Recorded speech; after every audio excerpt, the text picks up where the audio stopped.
কি দিদুরা, কি বুঝলে তাহলে গল্প শুনে? এটা তো মা মনসার গল্প ঠাম্মি। হ্যাঁ, সবাই বলো জয় মা মনসা। জয় মা মনসা।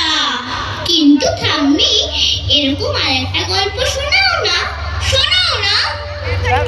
আচ্ছা আচ্ছা, শোনো তাহলে।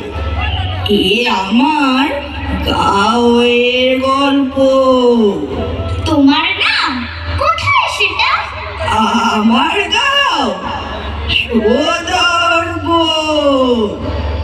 সেখানেও এক দেবী রয়েছে, খুব জাগ্রত।